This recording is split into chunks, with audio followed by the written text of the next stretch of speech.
Hello, everybody. Welcome back. This session is called Navigating Layoffs. It is a fireside chat with Tina Mary. I wanted to give a shout out to Tripwire Presents, our generous sponsor for the IGB business sessions. And wanted to tell you that today we're going to do a fireside chat with Tina Mary, talking about having how to navigate layoffs from three different perspectives. Either you're the person who has to do the layoffs, you have been laid off, or you are trying to support someone who's been laid off. So I want to have Tina take a minute to introduce herself, and then we will get right to it. Thanks so much, Heather. Hey, everybody, thanks so much for joining us, and thank you so much for the organizers and Tripwire for hosting. Um, I've been working in the games industry. I worked in the games industry for over 15 years on the dev side. I worked with Electronic Arts. I worked with King Activision. I worked on some key franchises. And I spent a lot of time working with global cultures. I spent time as an expat living in Romania, Sweden, the United Kingdom. I'm in Canada today. And the work I do today is to bring cultural inclusion to the games industry. So I'm a cultural consultant, trainer, and facilitator specializing in that space. Thanks again so much for inviting me today, Heather. Well, thank you very much. And some of you may know me. I am Heather Chandler. I'm the program director for Indie Game Business. And then I also do production consulting and whatnot if you have teams that are trying to get games launched. So let's just dive right in. The first perspective we're going to talk about is the person and or studio that may find themselves in a position of having to do layoffs. So we'll start with, let's start with sort of individuals. I'm a producer on a team and I need to do layoffs. What are some ways that how can I handle this? Yeah. That's a lot to unpack in that question, right? We talked a little bit about that. I think there's some key considerations we want to definitely reflect on where possible. The first and foremost is remember, it's probably going to be a shock to the person getting that news, right? So you should be prepared for an emotional response. As a result of that, and for other reasons, I encourage you to have somebody else in the room when you're delivering the news, if it's going to be done in person or virtually, ideally in person. But have a professional, it's often HR, in the room with you for the conversation. You might start pleasant, but don't beat around the bush. Don't be obtuse about this, right? You need to get pretty quickly to the point. I'm very sorry, but we're going to have to lay you off. If you call someone down to have a chat, do you keep it just very neutral? Like, hey, I've set up a meeting.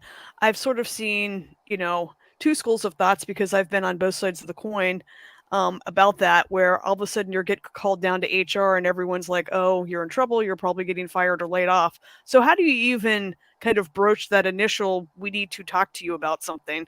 Yeah. My own experience with this has been that it's, the manager sets up a one-on-one that's either already regularly scheduled, and you kind of know what's going on when you walk in the room because HR is sitting there. So that's a pretty typical scenario. And I think, I don't know if I would want to put somebody through the stress of knowing for sure that was the meeting they're about to go to. I don't know. It's a great question. I think it might depend on the relationship I have with the individual I'm laying off and my own personal preferences. For me personally, I'd probably not divulge it ahead of time. I'd probably try and create a more neutral place than HR, like my office or somewhere else, a meeting room. How do you deal with situations, though, where there's already rumors circulating amongst a company as well? I remember a place I worked at a long time ago where there were layoff rumors, and back then we used an instant messaging program. I won't say the name of it because that would date me. But one by one, people started disappearing from instant messenger, and I was just kind of waiting to be called to a meeting with my boss. So they hadn't explicitly said anything like, here's what's happening, but there had been rumors beforehand. So as, somebody who might be involved in breaking the news to people, do you address the rumors beforehand? Do you just kind of let them lie? Yeah, again, I wish there was one clear and specific answer and an easy answer for you, Heather, but I think it's going to be one of those, it depends on the situation. A smaller studio, probably having a conversation with the studio as a whole might not be a bad idea. But then again, you've got this stress of wondering, am I one of the people? Right.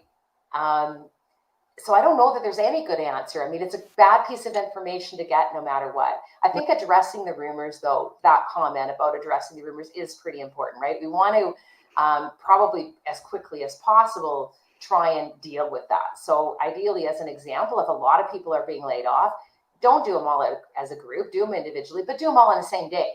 Make Right. sure the event all happens within the same day, so that by the end of the day, you can send out messaging or have a team meeting with the remaining team to explain what's happened and Right. to reassure them that that's it, the event's over, we regret that this happened, you are not at risk. Yeah, that was my next question is when do you have the meeting with the people that aren't getting laid off? Do you do it beforehand so that they're not stressed, or do you just do it after everything has kind of happened and Yeah. they've spent all day worrying? That's a scary one, right? I mean, again, I don't know that I've seen it done both ways. I was at a company where they pulled everybody into the room, and then the people that weren't pulled into that, didn't get called into that room, you kind of knew you were on the list. Right. Right. Right. So there's a variety of different ways that might happen. Some of them feel a lot less comfortable than others. Again, going back to my preference of how I would want to be treated, and how I think feels most fair is I just want to have quickly as possible those individual conversations done, maybe in the morning of a Thursday, so that by Thursday early afternoon I can meet with the rest of the team and say, hey, we had an event this morning. I'm sure you've all heard about it. This is what's going on. And if you are a producer and you actually say you're not getting laid off, but you have to have that talk with somebody, there's going to be two questions. The first one is just, what should you say in that meeting? Will HR give you a script? Like, what are you allowed to talk about? What are you Yeah. not allowed to say? I know that HR will probably be there because you'll want to have people signing papers and things like that. But, what is I think, a compassionate way to do this? Yeah. I think that for me, it's really, if I can, you're talking about the perspective of the person being laid off again, or the survivors here? I'm talking about you're a producer or a manager that has to lay off your employee. What do you say to that employee when they come in? Do you just start out of the Yeah. gate, hey, you're being laid off? Yeah. Here's the Yeah. situation. They're going to have questions like, how do you navigate that conversation? Yeah. I think that layoff's different than a performance termination, right? Yeah. You don't really want to lay somebody off usually. Now, you might use that as an excuse to remove somebody who's performing lower, but generally that's not what's going on. So I think being a little bit accountable to saying, hey, I'm one of the leaders in this organization, and I might have actually created a situation where we hired too many people, or we got too big and ambitious on the scope, or we were too ambitious on the revenue projections. And any one of these number of things can impact our ability to retain all the staff for the long term in the project. So I think that, I would avoid focusing blame on executive leaders or people who, that you can't say what they had to say or didn't have to say or what their influence was. And you just Right. shouldn't. If you're working for a mid-sized or large organization, yes, you do need to represent the company line to a certain extent.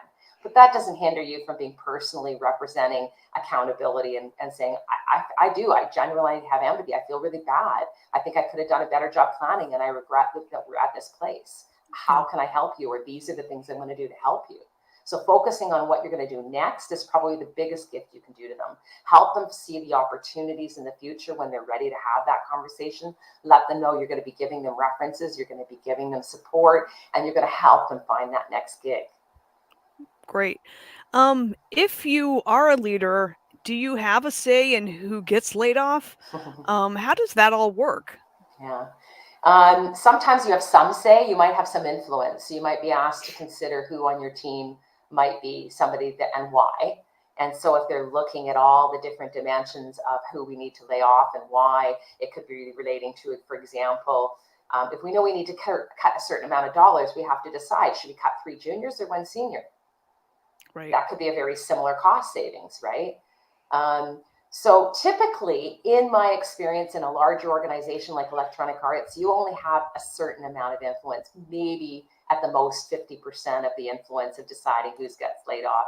And you rarely have influence that a layoff's going to occur in the first place. Right. Right. You're So just go. asked to participate in the event and asked to make suggestions on who might be appropriate on your team and why. How much should you consider performance, though? You alluded to that earlier, that sometimes layoffs are used also as a way to deal with performance Yeah. issues.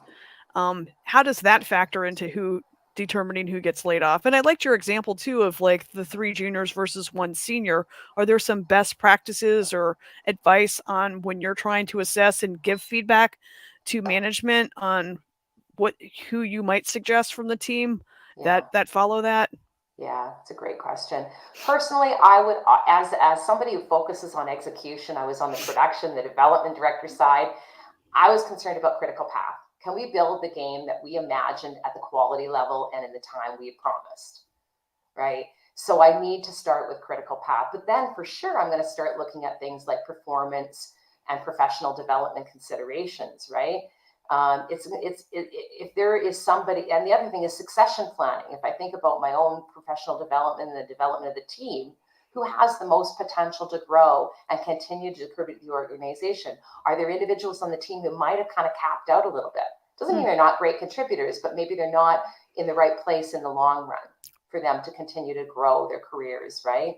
Yeah. And then again, the whole conversation, yes, as you mentioned about the, if we're looking at just dollars, we need to save dollars on the runway to be able to get this project shipped on time. Then we're going to look at it, all of those layers of factors. How many people?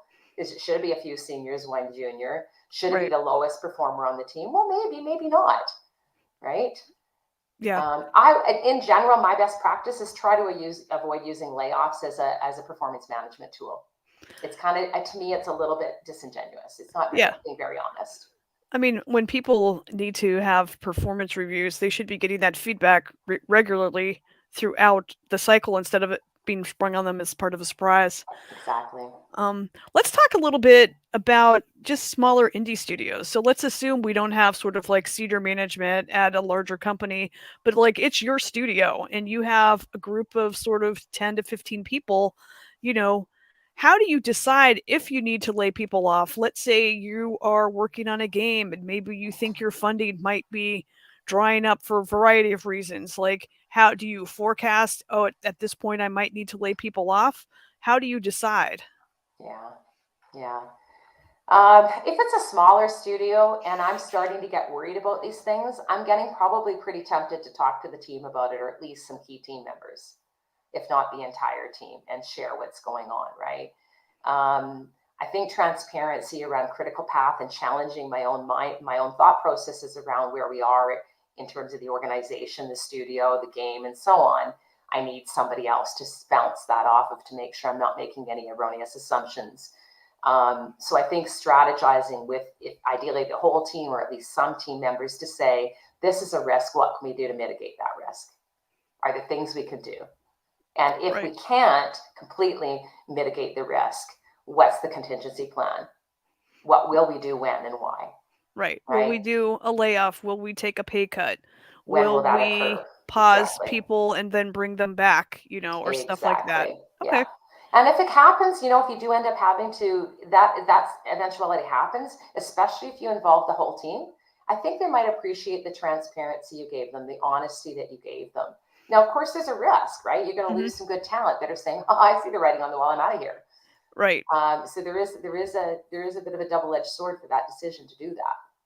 But I think that I would like to think the optimist in me that if you were upfront and transparent with the team and you had some percentage that decided this was too risky for them and they left, that you would hopefully have a contingency plan. Let's say things turned out well and you didn't end up having to do layoffs and you got the funding or whatever was needed to keep going.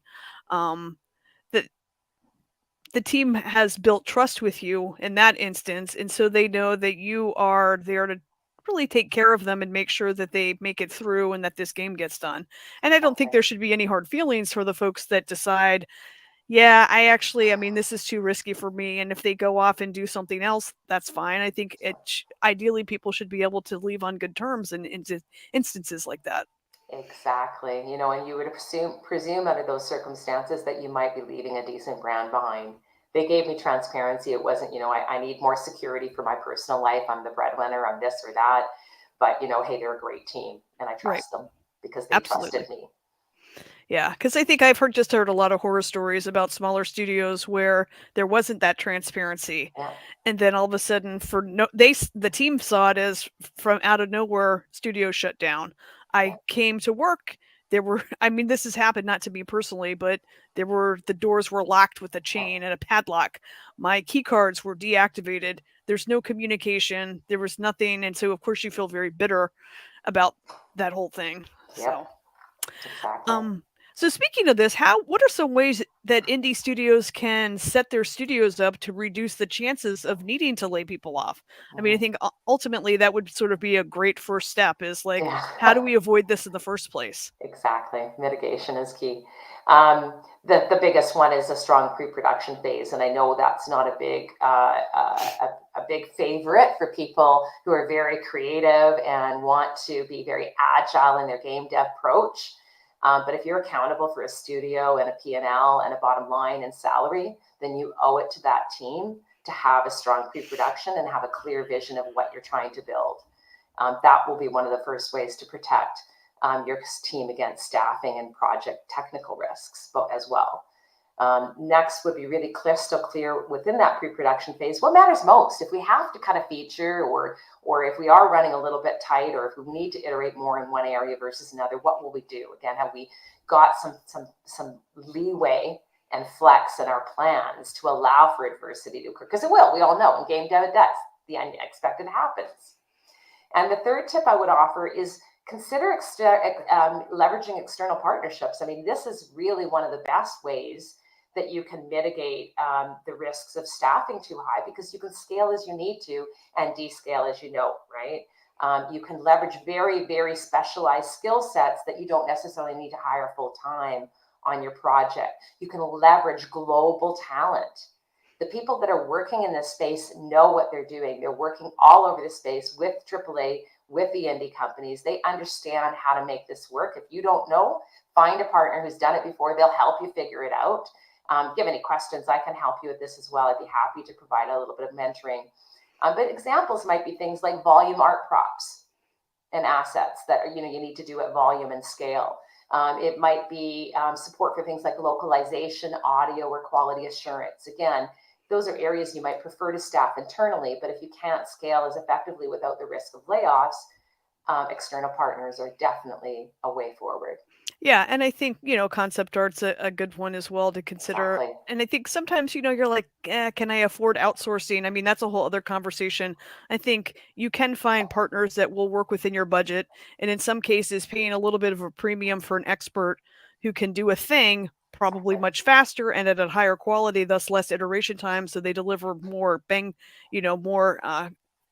assets for that money, is definitely a much better use of your dollars versus sometimes trying to hire in a full-time person for that position, even if they come in at a more junior level and perhaps from a salary standpoint aren't as expensive, Yeah, but maybe can't work as quickly, or there needs to be more iteration time in between. So I think exactly. that's a whole other conversation about Yeah. outsourcing, is that you can go out there and find these folks that can help you with your project. Let's see here. So we discussed these kind of already, but just, being upfront with your team, especially if it's small, about what it might look like if you needed to potentially do a layoff. I think part of that conversation is what you were mentioning, just being transparent with them as they're going on the journey with you when you're making this game, and understanding that in pre-production you're establishing these milestones. If you're working with a publisher and your funding is tied to your milestone payments, you should have a good understanding of sort of what your cash flow is going to be like over that year or two that you're making the game. And hopefully, pre production has allowed you to set up ways to spend it wisely, and perhaps even have some contingency sort of set aside for emergency funds if you need to cover a gap in cash flow or something like Yeah. that. Which actually reminds me, I mean, again, going back to a second set of eyes, right? So consider having an independent, even a cursory audit, a review of your plans as you exiting pre-production. Get somebody to take a look and challenge you a little bit on your assumptions before you go too far down the path of making final decisions for your game and your staff. Yeah. Again, that can be a way to mitigate the risk of hiring too slow or too fast. Yeah, Because both are risks in this scenario for us if we're trying to build a it, great game, right? that's Maybe we're going true. to miss critical path because we're so concerned about laying people off that we didn't hire them early enough to onboard them and get the feature done on time. Yeah, it definitely is a balancing act, I think, when you're Yeah, working on these much smaller scales. All right, well, let's switch to the perspective of someone who's been laid off. yeah. So let's talk about that. Where do we want to start? I don't know. I mean, I know I myself has been through a layoff and it was not a great experience. Um, and it certainly felt very weird. I didn't feel that in the instance that there was a lot of transparency. It was one of those where there were a lot of rumors swirling and you really weren't sure what was supposed to happen the Yeah, day that it happened. Everybody starts getting logged out of their machines and you can see the list of available people. yeah, Finally, my manager calls me in, gives me by then, I mean, everybody kind of already knew. And then they offered, I think one of the nice things they did do is they offered some career assistance, with like, here, let's help you with your resume. Let's get you some pointers on where you can go look for other things. Here's some internal job postings. So it doesn't feel good, but I think for me, when I reflect back on it, it certainly was a learning process, you know? And so I'm like, I definitely don't want to experience that again. yeah, And so I think also trying to figure out how you can get into scenarios where perhaps you won't be at risk. I don't know. It's yeah, it's tough though. yeah, yeah.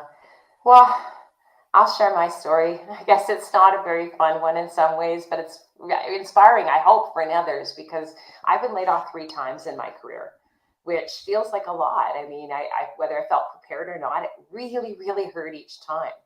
The first time was absolutely the hardest. I was well into my career. I was at an intermediate level in my career. I worked for a software development company. This was during the early 2000s when the dot-com bust was happening. And like you, I started seeing people leaving. Every quarter, people were leaving the company. No, I went through a personal event in my life where I was away on vacation and then I needed to take a bit of extra time. The company had been prepared to lay me off. I was the last project manager that worked for them in this software company.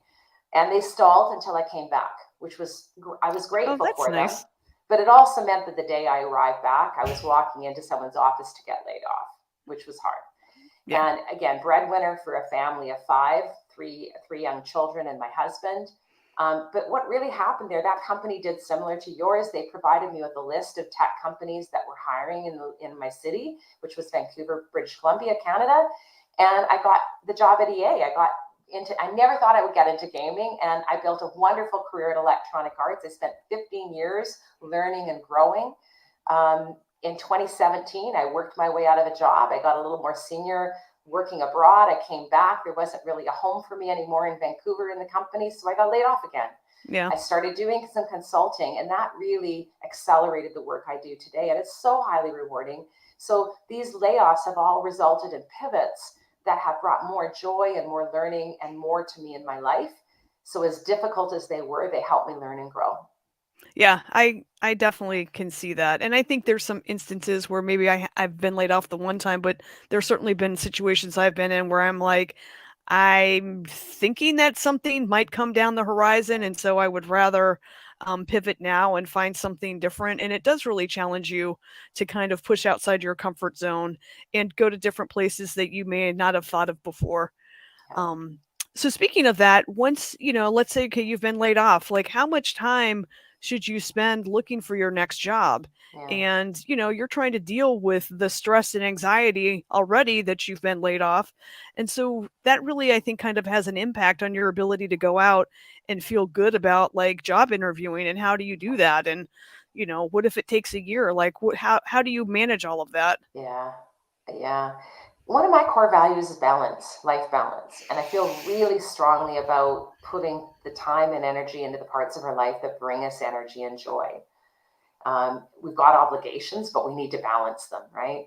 So I don't think it's healthy to spend all day, every day looking for new work, like 8 hours a day. I think it would be very unhealthy and you become very stressed very quickly. It won't put you in a good headspace, to your point, for interviewing or anything like that, right?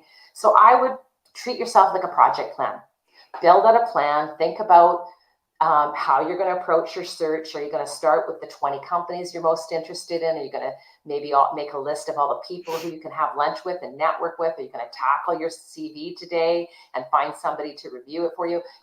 Make a list of what you're going to want to do, and then tackle a little bit every day, maybe no more than 2 or 3 hours. My first layoff, I used to get up, have breakfast with the kids, go down into my office downstairs in the basement, spend 3 hours. At noon, I would come up and spend the rest of my day getting on with things, reading books, having lunch with a friend, going for hikes, and living my life. So that's my opinion of what good looks like in this space. I think balance is important. Yeah, I would agree with that. Is that you can't spend your whole time trying to look for a job. It it depletes your energy already, and you're already in a very mentally stressful place. That kind of haven't asked about this because I know it's going to be different depending on if you're in Canada or the States or international. But when people get laid off, is there an expectation that they should get some sort of compensation for that? I forgot the term for it already, but Yeah, severance pay. a severance pay. Oh, yeah. Yes. Yeah. It depends on so as an example, there is a legal requirement in British Columbia, Canada, to pay a certain amount of severance based on your tenure with the company. But typically, especially the more senior you get in an organization, you will typically get a severance pay or a number of weeks paid that's higher than the legal requirement. I think it's different in every state in the United States, and I think there is variations across Canada and globally as well. I believe that most larger organizations, your AAA studios, they're typically, especially if you're at an intermediate senior years, modest severance package of a couple of weeks, and that might be that. Yeah, and I think also, at least in the United States, there's unemployment. You can apply for that as well, which can help cover the gap. I think that for me is one of the most stressful parts about getting laid off is, yes, you would get a severance package, but that's not going to carry you except for maybe a couple weeks or a month or two if you're lucky. And then how do you continue to look for work if you don't have other things helping to supplement that income? So here in the States, we have the unemployment stuff that people can apply for, but that part's very stressful. Yeah, there's about 50% of the salary though only, so it's quite low. So one of the things that, I think that when you're laid off, you get to thinking like, well, why was I one of the ones that got laid off, especially if it's a company where they only laid off a percentage of people and didn't necessarily shut the whole studio down. So you start thinking, how could I have prevented being one of the people that was laid off? Why did I get laid off? Like, how do you work through sort of those feelings? Yeah. Please avoid feeling this way. Can't emphasize that enough. It's really highly unlikely you did anything wrong that created a control over the situation that could have hindered it from happening. It's very unlikely. I mean, there's a possibility, but it's unlikely. I would assume the best, assume it probably wasn't about you personally. Yeah. And we talked about how there's all those different reasons why you might, and yes, perhaps it's possible that you were one of the lowest performers. You might need to do some self-reflection to say, were there things within my control I could have been more effective at? Was I advocating enough for myself? Did people know what I was achieving on the team? Asking for feedback from others, especially after you've had a chance to get a little space from the event and they've had a bit of space to say, if you have somebody, a good friend at work who's going to be honest and upfront and direct with you, maybe they can help share some insights. But honestly, the chances are very, very high you had no control. Yeah. And try not to take it personally. And I already know the answer to this, but just as part of the conversation, is it a good idea to go around and telling everybody how bad the company sucks and how poorly you were treated and how the whole thing is horrible and this was unjust? Like, how do you sort of, I think the real question is how do you speak about the company at that time? Either during your work thing, people will be asking you what your role was at the company. They might try to delve into why there were layoffs and why you were there. What is the best way to sort of approach that? Yeah. Well, yes, you're right. In general, we don't want to badmouth our company or our employers or our last manager, because the people who we're interviewing and looking forward to might assume we're going to do the same thing to them in the future. As soon as you're no longer with us, you're going to badmouth us. So that having been said, there are times and places where you might want to share and confide in somebody that company or that individual did not handle that layoff well. I did not have a positive experience. And I have not had a positive experience in all of my layoffs. I've had some quite negative ones where I felt treated like a criminal. Yeah. So it can happen. And it can be pretty tempting to flame that company or the people involved. Again, be careful about doing that because it could hurt you a lot more than them. Yeah, I think Try to that's true. avoid an emotional response to what's going on. But as I said, that having been said, there might be times where it's appropriate to divulge that, especially if somebody asks you, hey, what do you think about working for so-and-so? I was thinking of going to apply there. Well, Yeah. I didn't have all positive experiences, at least when I left or during these events and so on. Yeah, I think that's fair. It's not in a public forum. It's somebody who came to you, was asking Yeah, feedback. Hey, I know you have experience with this. What are your thoughts? yeah, I still, you don't necessarily have to bring out the flamethrower, but I think it is exactly. perfectly valid to say my experience was not the best, Yeah, for these reasons, but all of that stuff. yeah. Um, how can I use my network to help me find new opportunities after I've been laid off? Well, that's a good reminder not to wait till you're laid off, right? I mean, ideally, we're not waiting to reach out to people and stay connected to those we care about, our ex-colleagues and so on, just when we need something from them, right? But that having been said, I guess it does happen. I think the biggest tip I would say is, because I get approached a lot by people for different reasons, and what's not always clear is how I can help. Okay. So I think being really, really clear on how you would like your network to help you. Are you looking for a review of your resume? I look at your LinkedIn profile. Are you looking for a specific introduction, an endorsement, a skill assessment, and so on? So really trying to find ways to identify how different individuals in your network can help you. As an example, I talked about making the top 20 list of companies I want to work with. Well, the next thing I want to do is go open up those companies on LinkedIn and see who I know that works there. Right. That's a good way to kind of reach out and figure out maybe there's some hidden opportunities that aren't posted. How do you reach out to people? Like, let's use LinkedIn as the example. I think all of us have, some people in our network, they're like, wow, I haven't talked to that person in like 15 years. I just got laid off. They have a really good connection with somebody I want to get introduced to. How do I approach that? And it's not like, it's just, time passes. That's why you hadn't spoken to them, not that there was any bad blood or anything. So what are some tips for handling a scenario like that where you're like, I really want to reach out to this person? Are they going to think that this is dumb? Like, how Yeah. does that help? Yeah. I think the first thing I would do is try and make sure I've done a little bit of research on what they're up to lately and reference that somehow in my first few sentences. Like, hey, Tom, it's been a really long time since I've talked. I've been really inspired by the work you've been doing at ABC Company, and the posts I've been seeing on LinkedIn are really cool. I see that you've been doing X. I wanted to share an update. I know it's been a long time that we've been in touch, but da, da, da, da. So I might try and make it personal. If I think there's any reason why they might not remember me, I might reference the last time we spoke or the last time we collaborated as well. But I think trying to make it personal and pull on people's ego probably couldn't hurt a little bit And then, as an icebreaker.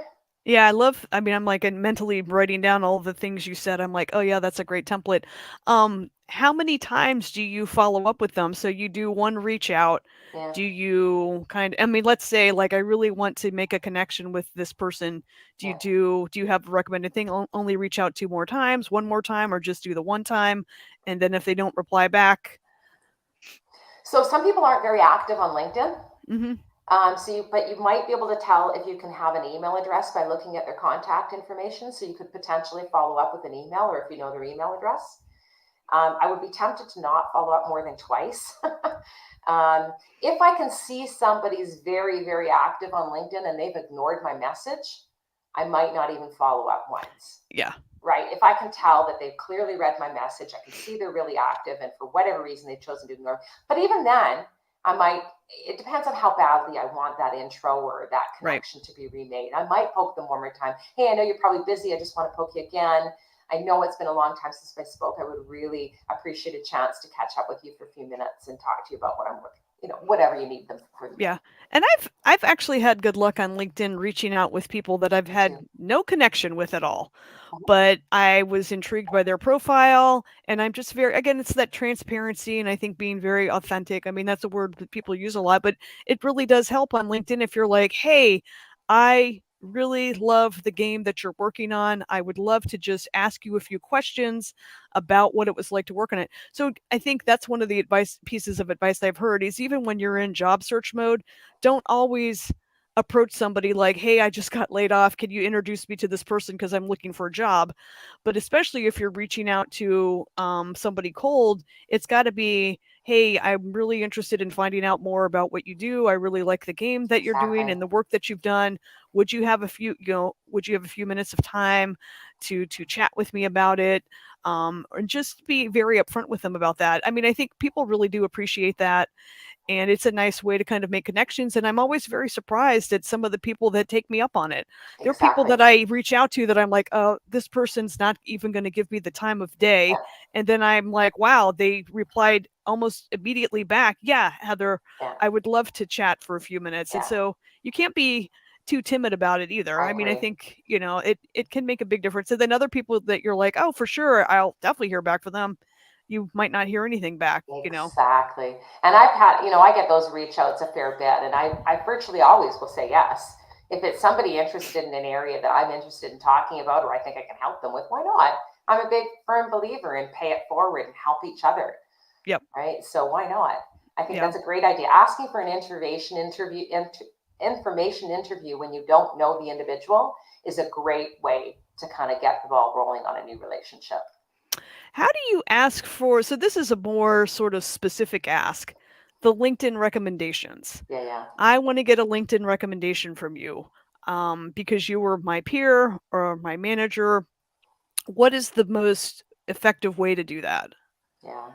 So, first of all, remember there's two types of recommendations in LinkedIn. There's skill endorsements where they just have to tick, you have these skills. And then there's an actual recommendation where they write some words, right? So there are two types of recommendations. So be aware of that in case you want them to do both as an Right. example. So to that point, make sure you know what matters most in a recommendation. Are there certain technical or soft skills you really want them to include? Reference those, Hmm. right? Be clear if the request relates to a specific job you're pursuing, especially if there's any kind of a pivot from the role they last knew you in. That's super important, right? Because you may need them to highlight how your skills lend themselves well to a new type of role. Do it as soon as possible. The longer you wait, the more likely your request is going to be ignored. Do follow up though, because they probably do want to help you and they might forget. Yeah. I've had a lot of ex-colleagues offer or suggest, hey, do you want me to write it? Or they've asked me, can you please? I've asked them for an endorsement. They say, yes, sure, Tina. Can you please go ahead and write it for me, and then I'll take a look, and they might change the words a little tiny bit, Hmm. but that way, I'm trying to word it in a way that I want them to word it. Yeah. So some people might ask you to do that. Yeah, and I think that can be very useful, especially since in theory they've already known that you've been laid off. They want Mhm. to be helpful. When Exactly. you are looking at your resume or even on LinkedIn, I know we've talked about LinkedIn a lot, but honestly that's kind of become the modern resume, right? Exactly. Um, do you indicate in your profile and your job description that you left because it was a layoff? How do you handle that? Yeah, I wouldn't put it in the. So there's two different areas where I don't think I would recommend putting it on LinkedIn. One is I probably wouldn't put the word layoff in the actual jobs history. So I might just show it's the job ended at March 2023. So somebody is Yeah, going to ask me in an interview or in a pre-screening call, why did you leave? That conversation is going to happen. Let it happen the way you want to describe it. Don't let them assume based on the words laid off. got it. Um, it's also generally not recommended to put in your headline open to new opportunities or looking for work. Again, there's some mixed feelings about that, but I think the general idea is it looks maybe a tiny bit desperate. I don't know if that's really true, but you might want to use the circle that says, I'm hiring or I'm open to work, Right. to make, because apparently that will show you up more when people are looking for candidates. You will service up more quickly. Um, If you feel strongly that you need to describe your situation, where you're at with your search, one Mhm. other thing you can do is consider doing a post, either a text post or a video post that really talks about your situation, and seeks the support of your network for tips and opportunities, Mhm. right? So it's just a way to be really authentic and say, hey, I need your help, folks. And I saw Yeah. that a lot of people do that recently at very, very senior levels. So there's Yes. nothing stopping us from doing this, no matter what level we are in the industry or how much experience we have. It could be a good way to go. The job Yeah. search function is super robust. So, use that to kind of data mine what's going on in there for jobs. Um, and make sure that when you're updating your profile, that you go and do have somebody else take another look at it, right? It's Right. critical to have it proofread by another set of eyes from your own. And then do you have any additional tips for how, let's say you don't have a large network? What are Mhm, some ways you can start networking and building up that support system mhm. for when you need it? Yeah. Attend events like this, right? And maybe connect with people as a result of that. Um, Make a point of being proactive about staying in touch with old teammates and bosses and colleagues, right? Check in with them, see how they're doing no matter what. Maybe arrange a coffee date, a virtual date, that kind of thing. Yeah. Um, Avoid connecting to somebody you don't know without a reason on LinkedIn. I mean, you mentioned it, Heather, right? You said you reached out to somebody you don't know, but you did it for a very specific reason and a specific ask. So don't just send blind invites to people Yeah. to grow your network. If you're really going to send an invite to somebody who doesn't know you, please make sure you add a note. And it doesn't matter if you're on your mobile phone or your PC, there's no excuse. You can add a note. Yeah. And then the other thing is volunteer maybe to support an industry event, to deliver a talk. There's all kinds of events like this, smaller events or larger events like GDC, where they're celebrating a diversity of voices. And that can be a wonderful way to get your voice elevated and get your network grown. Yeah. Those are all great advice. All right. Now we're going to move to the third perspective. I want to support someone who's been laid off. So, number one, how can I be a good ally and support person? Um, that's number one, right? You need to chance to vent without judgment. Um, we talked about endorsements and recommendations. Don't wait till you're asked. If you want to help a colleague who's been laid off, get on it right away. Send them that endorsement, ask them if it meets their needs. Be proactive about it. It's a Yeah. huge gift to them, right? Huge gift. Um, don't give them advice. I mean, there's some don'ts, all right? It's not the time for Yeah. advice or tips or so on. You might ask them how you can help. Right. But, it's not time to be looking for, oh, have you tried this? Have you tried that? And not unless asked, unless somebody says, "Hey, do you have some suggestions or ideas Yeah, that I haven't yeah, tried yet?" Yeah, I agree. I think sometimes when people are in that position, they just want to talk and be heard and yeah, listened to.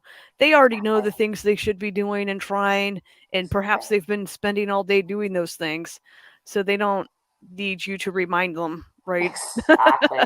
It's so, and the other thing is resist the temptation to share your own story because I know exactly how you feel. That exact thing happened to me. Yeah. That doesn't help somebody, right? You're not really validating their feelings, you're validating your own. Yeah. And it's hard to do sometimes because when you hear their Absolutely. story and it is so much like yours and you're like, and I came out of it fine. You really want to provide that encouragement because you're like, but I'm providing support and encouragement. And I think Yeah, there's a time and a place to do that, you know. Again, I think if they ask you like, well, have you ever been in this situation? What happened when you were laid off? Like then the exactly. invitation has been extended to make it about you Exactly. for a few minutes. Exactly. Um Oh, this is a great one. I mean, we kind of already touched upon it about being proactive, but I know that sometimes you might feel hesitant about getting in touch with somebody right away, and you're kind of like, well, I'm just going to wait until that person reaches out to me. There is sort of, I think, this sense of hesitancy for whatever reason, like, if people get laid off, like, oh, they probably want to just go and be by themselves for a while, so I'm not going to reach out to them. How do what is the best way to kind of do that initial reach out? Yeah. Do it. First of all, the most important Yeah. thing is don't wait. Reach out. Tell them you love them. Tell them you miss them. Tell them, you're sad to see them go, whatever messaging you need to do, get in touch with them. And then get in touch with them again, check in regularly, right? It could, you're at your point, it could take them easily a couple of weeks or more to get on their feet and kind of have their head in a better space to Yeah. be ready to explore what's next. And some individuals are going to have a harder time reaching out for help. This is partly to the way we're culturally wired. It's part of my work on cultural inclusion. We're not all hardwired to be proactive and comfortable going and asking people for help. You Yeah. can help those individuals in your life who might be less comfortable doing that by proactively being there for them, right? Just being available is all you need to do, right? Yeah. Just checking in. Hey, just want to check in and see how you're doing. Would you like to catch up for coffee later this week? That kind of thing, right? Yeah. And I think even if you don't hear from this person for several weeks after you do your initial reach out, don't take it personally. It probably, I mean, I can tell you for sure it meant something to them and it was very positive, but they've Yeah, got a lot of things going on and you have no idea the things that they're trying to deal with. And so it's not a personal affront to you that they never reached back out. And if you do your second reach out, you might hit them at a time when they're like, oh yeah, and I remember now. Thank you so much. It really meant a lot when you um got in touch with me initially, you know. exactly. Yeah. And I mean, here, I want to give you some examples or the audience some examples. Here's some very specific words you can use that are going to feel empowering and helpful. Things like, what can I do to help? What do you need from me? You're strong. I believe in you. Do you want to meet up? Would you like to talk about it? I understand how you must be feeling. That has to be hard. I'm so sorry. I know how much time and effort you put in here. Or even the very simple, how are you feeling? Yeah. Giving them the space to feel how they feel. Yeah, I think those are great. And then how do you I mean, we've kind of already touched I think on some of these other topics, but how do you support them without causing them more stress? And Yeah. I think we already mentioned like don't, bring up things that remind them that, "Oh, she doesn't think I've done anything," or Yeah. "I have done these things." Yeah. Is there anything that you shouldn't say? Yeah. So we've already said one, right? Don't ask them what they're going to do next too quickly because they're probably not ready to answer it. And it's a Right. stressful question. So just avoid it till they're ready. Remember, it's not about you. Again, we talked about that earlier. So, an example of something you might not say is things like, oh, it's so hard on the team now that you've left. That Yeah. makes me feel wonderful. Gee, thanks. Yeah, I know, and that Um, happened to me where they're like, "Oh, it's so hard without you." Then I'm thinking, "Well, why didn't you tell them that you needed me what before they laid me off?" You know, yeah, it's stuff like that. It feels very personal when they don't that's not the intent. exactly. Exactly. So those are the main things. I think it's just, really give them the space to feel how they feel and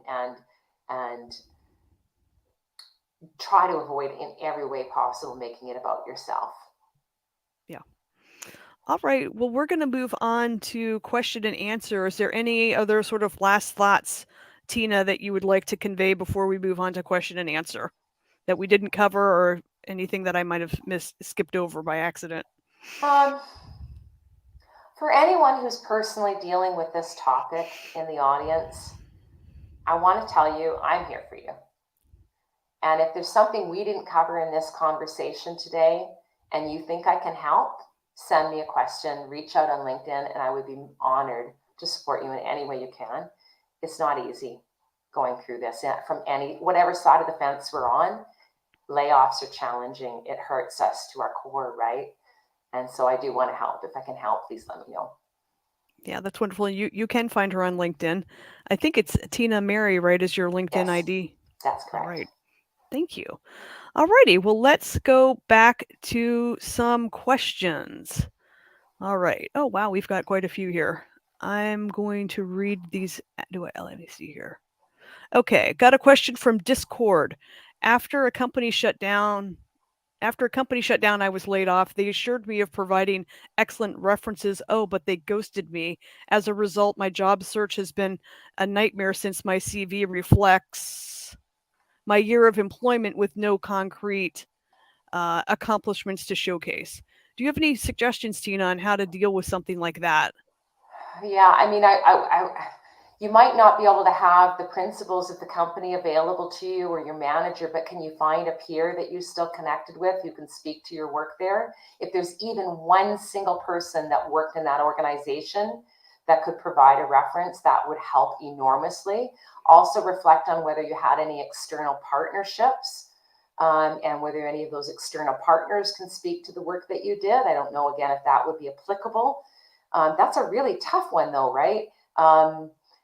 It also might depend on the role that you held and whether or not you have any kind of a portfolio or something you can in fact demonstrate the work that you achieved despite the studio being slowed down or shut down, or the organization no longer existing. But I got to tell you, the person asking this question, I'm sorry, because that's a really, really, really tough one. Yeah. And especially if it's, forms the majority of your industry experience, it is going to be a little bit tricky, and you're going to have to get creative about how to get those references.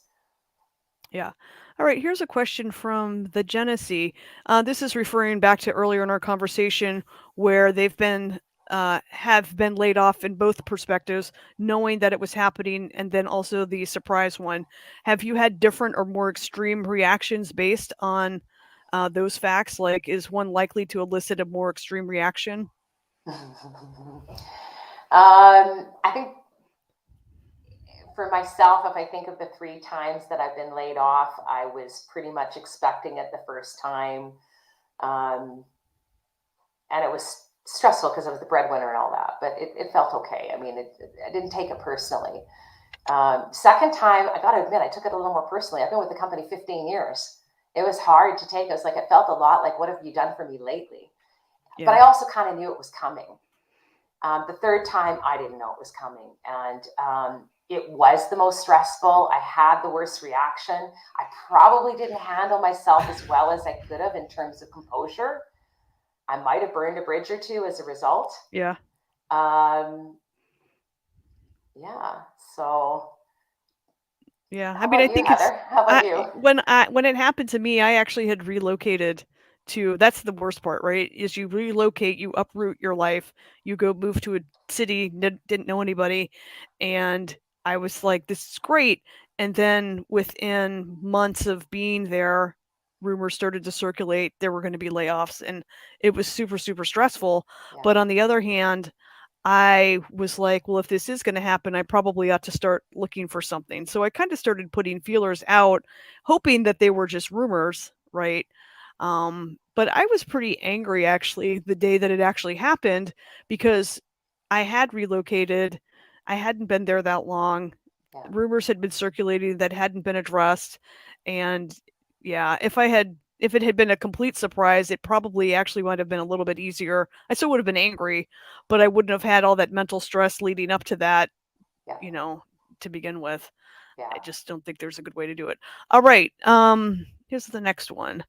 From Discord, are online courses that can be added to your LinkedIn profile worth pursuing, and do hiring managers view them as a valuable measure of your personal and professional development? I think I don't think there's not a lack of value in adding them. I think it would probably depend on the course and the individual who's looking at that course as to how much weight and value they would apply to those courses. They're probably not quite as weighty as, a degree or some schooling from some external institutions where you're going to a brick and mortar or a virtual schooling and getting some kind of a credential. But I've taken some. I don't add them all to my profile, but I take them anyway for personal development.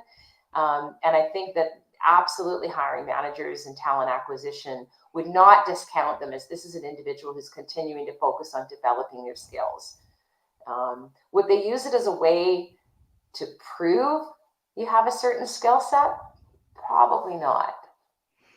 Probably not. It would be more probably an indicator of a learning mindset more than anything.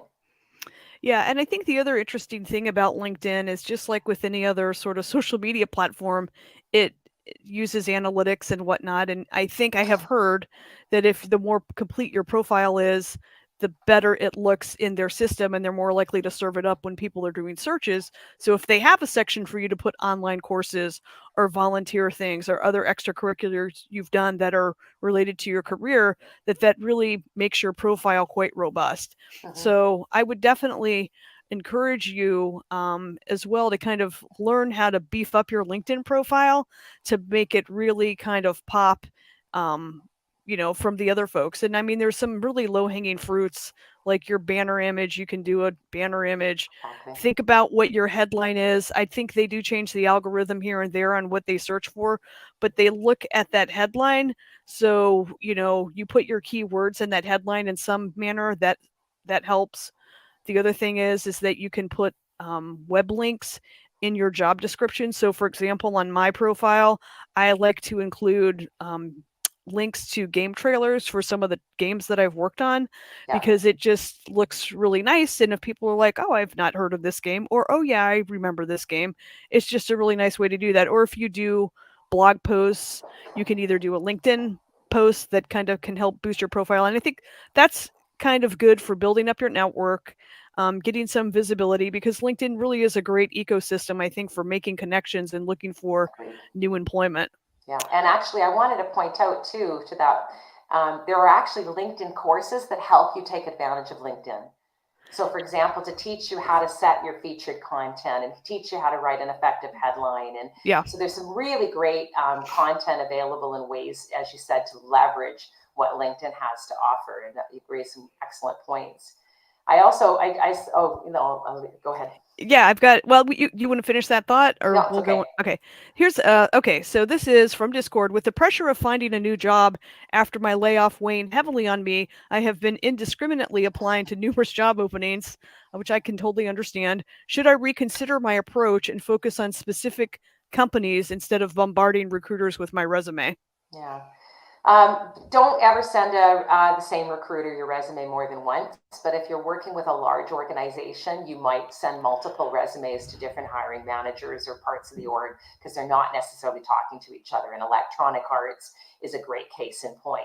Somebody hiring from Glue Mobile may not be aware of what EA Sports is hiring for, or somebody in Sweden is hiring for. So you're probably not going to applications to a company like that. Again, assuming you're being consistent. So I think when you say indiscriminately applying, my question would be, are you applying to which you're qualified and that you want? So the risk of applying to jobs that you don't want or that you're not qualified is that it's not going to make you look very good with those companies if you ultimately want to work with them down the road and there is a good role for you. And or you might waste your time doing pre-screening and calls with companies that really you don't want to be working with anyway, and you just no interest in doing so. So probably taking the time to do a little bit of research about who you're applying to so that if they do reach out, you're prepared. Being thoughtful about your cover letter. Well, again, indiscriminately applying implies to me you haven't put a lot of due diligence in creating a meaningful cover letter that's specific to that opportunity. And if that's the implication, that's what's hurting you. Yeah, and Right? I think when I have, as somebody who has, screened resumes to interview candidates and whatnot, I think the candidates that have kind of, you always hear this advice and it's a lot of extra work, but it does pay off in the end, is to tailor your resume to the job description. So, there's lots of different, like as a producer, there's many different types of producers, right?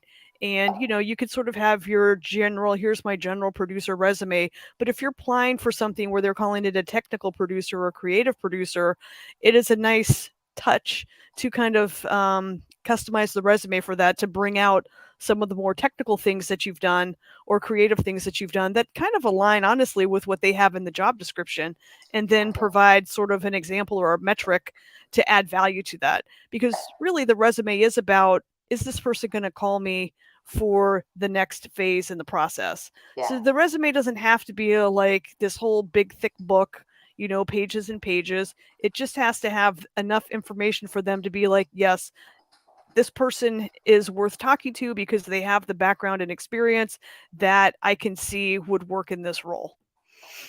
Absolutely. Absolutely.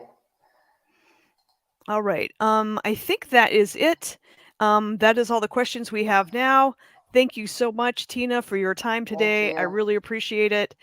And everyone, please tune in tomorrow for day 2 of the IGDB sessions, sponsored by Tripwire Presents, and also we're partnered with Beat to Match.